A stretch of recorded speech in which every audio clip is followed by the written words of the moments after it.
कि बिजनेसमैन ने सब खर्चे निकालने हैं, अपनी फैमिली के खर्चे निकालने हैं, गवर्नमेंट कोई मदद नहीं करती, गवर्नमेंट को इस चीज से कोई नहीं, उनको अपने टैक्स से मतलब है। जितना भी हिमाचल है ना, ये पूरा पंजाब पर डिपेंड है खाने के मामले में सब। तो मतलब ये समझ लो हमारी रोजी रोटी पंजाब पर चल रही है।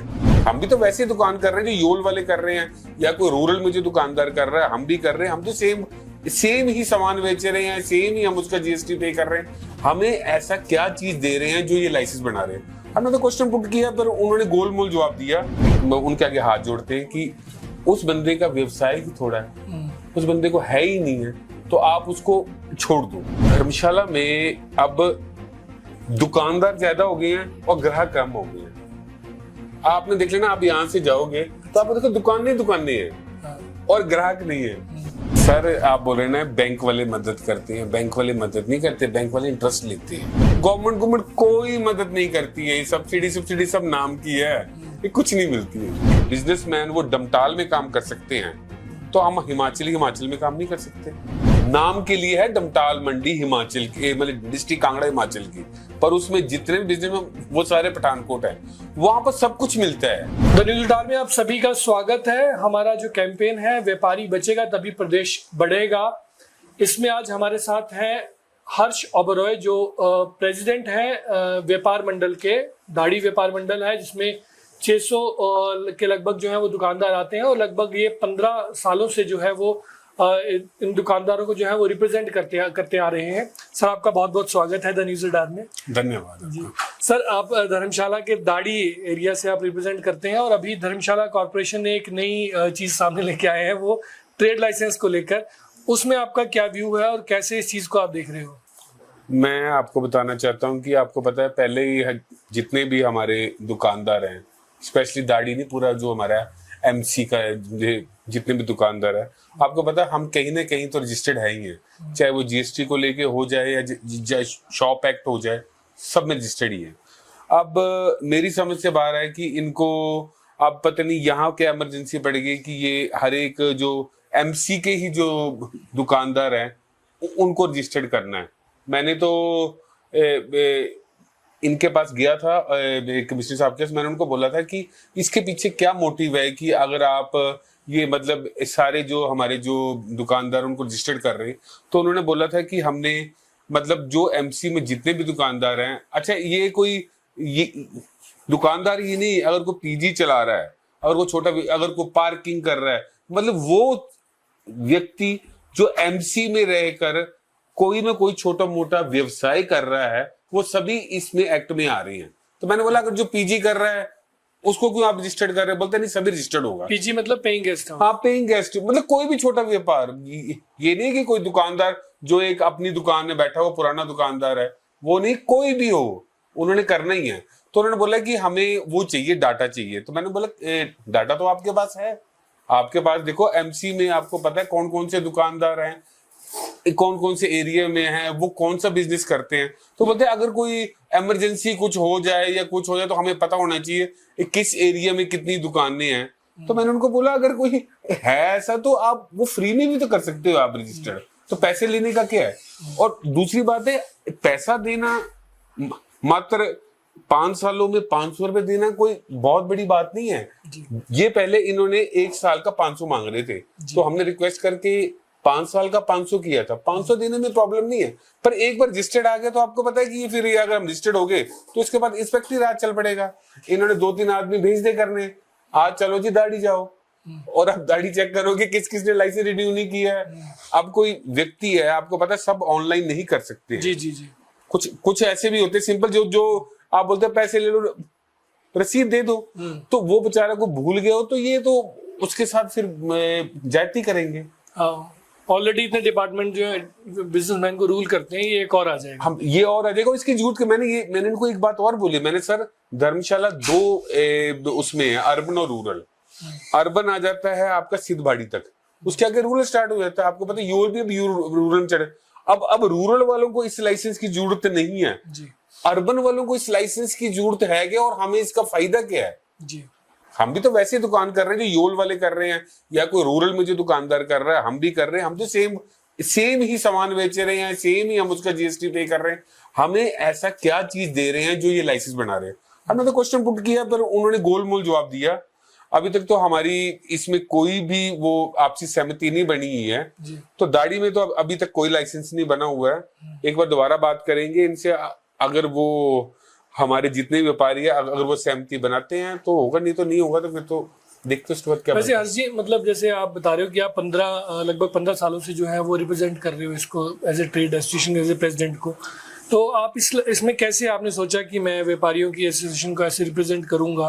पहली बार इलेक्शन कैसे लड़ा आपने, और ये कितना दम होता है ट्रेड ऑर्गेनाइजेशंस में जो ट्रेड आप बनाते हो ऐसी एसोसिएशन? ये आपने बड़ी अच्छी बात बोली। जब ये स्टार्टिंग में इलेक्शन हुआ था तो इनॉर्मसली मुझे उन्होंने बना दिया था प्रधान, मतलब कोई मेरे साथ नहीं हुआ स्टैंड, उन्होंने बोला कि इसको बना दो कि ये एक्टिव है थोड़ा सा। आपको पता है इसमें कोई पे तो मिलती नहीं है, ना इसमें कोई अपना एक स्वार्थ है, ये तो एक शौक है कि अगर मैं भी एक व्यापारी भाई हूँ और कोई मेरा एक व्यापारी भाई जिसको कोई मुश्किल है, कोई छोटा व्यापारी है जिसको कोई सरकारी महकमे का अगर कोई बंदा कोई तंग कर रहा है या कुछ बोल रहा है, तो मेरा तो एक दायित्व बनता है। और मैं अगर उसकी मदद करूँ ना, मैं आपसे एक फ्रैंकली बात करूँ, जब मुझे ऐसा मौका मिलता है ना तो मुझे अंदर से बड़ी सेटिस्फेक्शन मिलती है कि मेरे थ्रू अगर किसी गरीब आदमी का या किसी को जरूरतमंद की अगर मदद हो जाए, तो ये मोटिव था। मैं इस चीज के लिए मैं खुश रहता हूँ कि मतलब कोई मेरे पास आए और मैं अपना काम छोड़कर मैं कोशिश करता हूँ कि मैं उसकी मदद कर दूं। तो कभी टकराव नहीं हुआ? मान लो कि मैं दुकानदार हूँ, मेरे को अगर कोई तंग कर रहा है, कोई एक्साइज से, इनकम टैक्स से, कहीं से, मैं आपके पास गया, आप मेरे इशू को लेके जाओगे, तो वो चीज फेस नहीं करनी पड़ती कभी? सर ऐसा होता है ना कि एक होता है ना, जैसे कि अगर कोई विभाग का कोई आ जाए दुकानदार के पास और उसको मतलब कोई फॉर्मेलिटीज ना हो तो थोड़ा बहुत उसको मतलब वो डराएगा कुछ। मेरी आदत रहती, मैं कभी भी ना, अगर मैं उस विभाग के जो मेन जो ऑफिसर से बात करता हूँ तो मैं बड़े प्यार से बात करता हूँ। आपको तब उस टाइम ये नहीं बोलना कि मैं प्रधान हूँ और मैं आपने कैसे मेरे दुकानदार कर दिया, मैं बाजार बंद करा दूंगा, मैं वो कर दूंगा, तो वो नहीं होता। प्यार से उसके आगे उनके आगे हाथ जोड़ते हैं कि उस बंदे का व्यवसाय ही थोड़ा है, उस बंदे को है ही नहीं है, तो आप उसको छोड़ दो या उसको मतलब आप जो मापदंड आपने लगाने थोड़े कम लगा दो, तो उससे रिलैक्सेशन मिल जाती है। क्योंकि जो प्यार से होता है वो लड़ाई झगड़े से नहीं होता। तो आजकल की यदि हम बात करें हर्ष जी, तो आजकल मार्केट कैसी चल रही है? पता तो लग जाता होगा कि बिजनेस ठीक चल रहा है आजकल की ज्यादातर लोगों का। आपको पता है बेसिकली धर्मशाला आपको पता है टूरिस्ट प्लेस है। ये मार्च मिड से लेकर अप्रैल मई जून तक की आपको पता है टूरिस्ट आता है पंजाब में, जब वहां गर्मी पड़ती है। उसके अलावा धर्मशाला में अब दुकानदार ज्यादा हो गए हैं और ग्राहक कम हो गए हैं।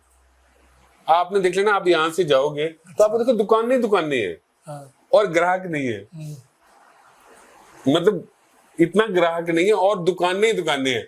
मतलब जो भी न्यू कमर अगर कोई थोड़ा बहुत पढ़ लिखेगा तो वो सोचता मैं भी दुकान खोल के, नौकरी तो वैसे भी नहीं है। हाँ, नौकरी वैसे भी नहीं है, तो मार्केट उससे। और एक जो ऑनलाइन भी आज का ट्रेंड है, क्योंकि आपको पता है आज से 4-5 साल पहले तो ऐसा कोई ट्रेंड था नहीं। कोई जो बड़े पढ़े लिखे होते हैं या जो बड़े जो शहरों में नौकरी करते थे उनको आदत थी ऑनलाइन की।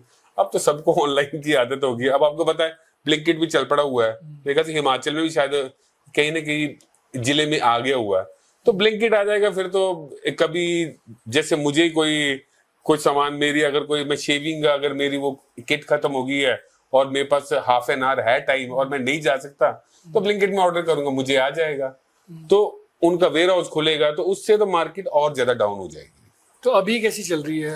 अभी तो चलो ठीक है, मतलब इतनी भी बुरी नहीं है, अभी ठीक चल रही है। बट हमें भी जैसे अगर ये जो मेन कंपनीज है वो जो अपडेट हो रहे हैं, हमें भी अब अपडेट होने की शायद जरूरत आ गई। बेसिक बिजनेसमैन को, हाँ, वो जरूरत तो है ही है, और ई कॉमर्स के बारे में बिजनेसमैन को पता ही होना चाहिए। तो वो ट्रेनिंग्स होनी भी चाहिए, ट्रेड एसोसिएशंस की भी होनी चाहिए। और इसमें कभी जरूरत पड़े तो न्यूज़ रडार भी आपकी मदद करना चाहेगा कि अगर बिजनेसमैन को अपडेट करना है लॉज के बारे में, ई कॉमर्स के बारे में, तो हम उसमें वॉलंटरी सर्विस देना चाहेंगे। और इसमें मैं जानना चाहूँगा कि बिजनेसमैन को मदद कौन करता है? जैसे बैंक्स भी आते हैं, वो भी कहते हैं कि चलो सब्सिडी ले लो, ये कर लो, वो कर लो। गवर्नमेंट को जो है बिजनेसमैन टैक्स देता है, इतनी फीस देता है, कोई पोल्यूशन की है, कोई जीएसटी, कोई इनकम टैक्स, तो गवर्नमेंट की तरफ से क्या फैसिलिटेशन रहती है? सर आप बोल रहे हैं ना बैंक वाले मदद करते हैं, बैंक वाले मदद नहीं करते, बैंक वाले इंटरेस्ट लेते हैं।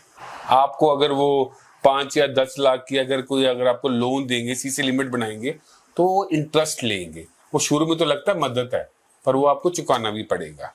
रही बात गवर्नमेंट की, तो गवर्नमेंट कुछ मदद नहीं करेगी।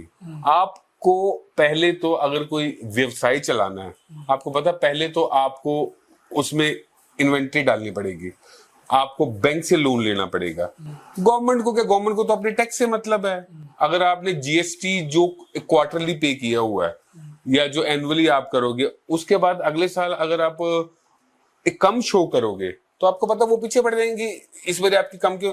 तो गवर्नमेंट को उस चीज से कोई लेना देना नहीं। ये तो बिजनेसमैन का दिल जानता है कि बिजनेसमैन ने सब खर्चे निकालने हैं, अपनी फैमिली के खर्चे निकालने हैं।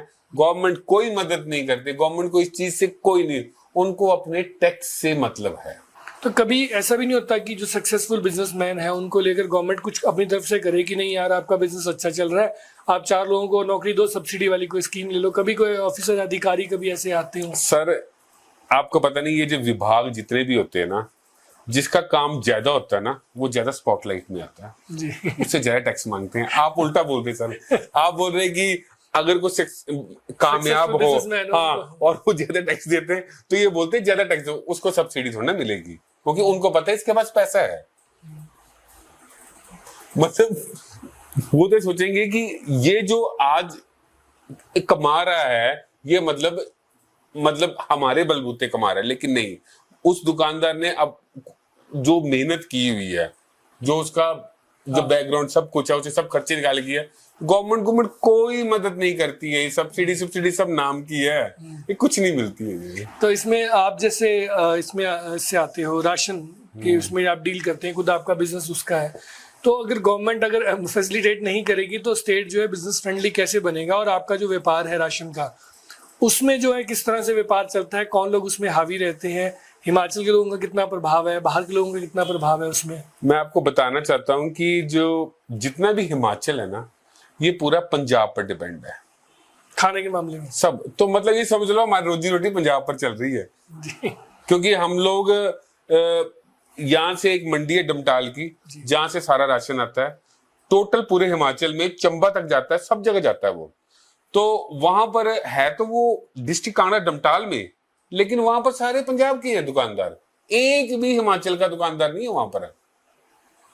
उनको हमारे साथ कोई लगाव नहीं है। अगर कोई हिमाचली हो ना वहां, तो हमारे साथ लगाव भी होगा, वो हमें थोड़ा बहुत और फायदा दिलाएगा। लेकिन वो टोटल, जब वो डमटाल मंडी बनी थी, मैं एग्जांपल दे रहा हूँ हमारे राशन की, डमटाल मंडी बनी थी तो उसको डोमिनेट किया था पठानकोट के जितने भी वहां के बिजनेसमैन हैं, तो उन्होंने डोमिनेट किया हुआ है हमारे।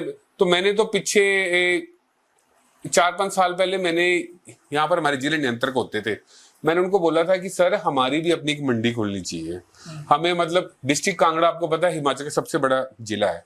मैंने बोला था यहाँ पर हमारी अपनी एक मंडी खोलनी चाहिए राशन की। अगर वो पठानकोट के जो बिजनेसमैन वो डमटाल में काम कर सकते हैं, तो हम हिमाचल में काम नहीं कर सकते। अगर वो डायरेक्ट हर जगह से जहां पर प्रोडक्शन होती है वहां से जितना भी सामान लाके पूरा हिमाचल को दे सकते हैं, तो हम नहीं कर सकते काम।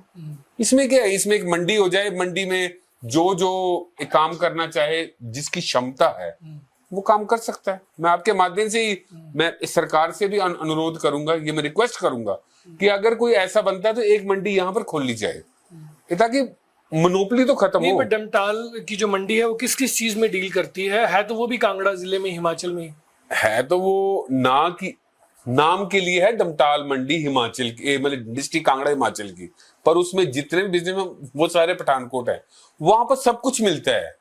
मतलब चावल, दाल, तेल, सब कुछ उन्होंने अपनी मार्केट कैप्चर करके रखी हुई है।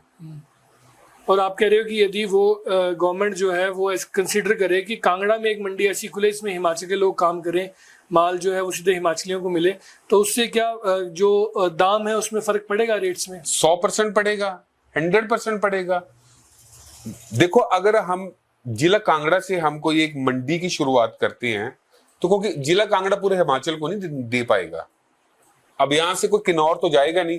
अगर डिस्ट्रिक्ट कांगड़ा में एक मंडी खुलेगी तो उसको देखकर कहीं और भी खुलेगी, शिमला मंडी खुलेगी। हमारा हिमाचली करे ना काम। बेसिकली है तो हम अपने हिमाचल की बात कर रहे हैं ना। अब मतलब हमारा हिमाचल में वासी काम करे। तो ऐसा है कि अगर एक मंडी खुलेगी, दूसरी मंडी खुलेगी, तो हमारे जो हिमाचली को व्यवसाय मिलेगा और हमारे हिमाचली के होलसेलर बनेंगे यहाँ पर। जी, ये आपने बड़ी ज़रूरी बात कही हर्ष जी आपने, और आपने समय दिया न्यूज़ अडार को, उसके लिए बहुत बहुत धन्यवाद। हम हाईलाइट करेंगे इस चीज़ को कि हिमाचल में खाने के दाम कम हो जाएं तो काफ़ी लोगों को राहत मिलेगी, और जिसके नाम पे वोट लिए जाते हैं कि आखिरी पंक्ति में खड़ा व्यक्ति है उसको सस्ता दाल आटा चावल मिलेगा, तो उससे जो है वो काफ़ी समाज में जो है वो सुधार होगा। और इस बात को हम हाईलाइट करेंगे और चाहेंगे कि जो सत्ता को चलाने वाले लोग हैं, सरकारों को चलाने वाले लोग हैं, वो भी इस बात को कंसिडर करें। ये पब्लिक ओपिनियंस हुआ करते हैं और इसको अमली जामा पहनाने का काम करें, ताकि जो है वो समाज में किसी न किसी तरह से राहत जो है वो लोगों को मिले।